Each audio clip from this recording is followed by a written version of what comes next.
You Ponder That with Pastor Steve. Good morning, Pastor Steve here. Genesis chapter 50, when Joseph's brothers saw that their father was dead, they said, "Perhaps Joseph will hate us and may actually repay us for all the evil which we did to him." So they sent messengers to Joseph, saying, "Before your father died, he commanded, saying, 'Thus shalt thou say to Joseph, I beg you, please forgive the trespasses of your brothers and their sin, for they did evil to you. Now please forgive the trespasses of the servants of the God of your father.' And Joseph wept when they spoke to him. Then his brothers also went and fell down before his face, and they said, 'Behold, we are your servants.' Joseph said to them, 'Do not be afraid, for am I in the place of God?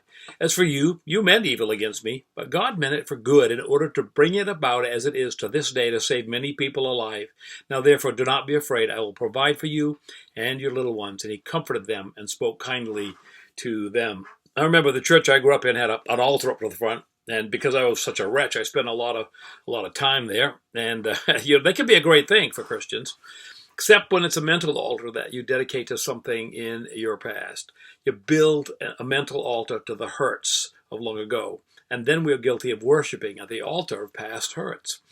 An altar is a place of sacrifice. What do we sacrifice? A lot of ourselves, actually. Whenever we revisit a hurt or a tragedy or a loss in our minds, we go back to that place in time. Too many times when we have sacrificed our present on the altar of the past. One thing to note here is that our past can't hurt us, but our feelings about our past can hurt us. These boys had a guilty conscience, and I guess they should have. Remember they rented their brother's room out, actually sold him. Maybe he was a little bit of a twerp, but they sold him anyway. He tattled and loaded it over, and they sold him.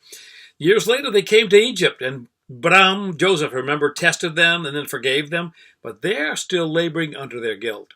Now daddy's dead, and they are a little fearful.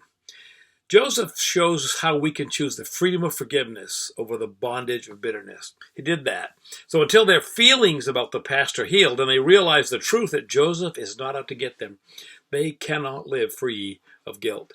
Their relationship will be hindered. If someone will not accept the fact that they're forgiven, it can hurt as well. Notice they still feel guilty. I know from my own personal experience what a toll worshiping at this altar can exact. Maybe you do as well. In the next few days, we'll look at some of the ways we can escape the pain of the altar of past hurts and be free. There's a way to freedom. It begins with letting God love you, even if you do not feel like you're worth it. You ponder that, Pastor Steve.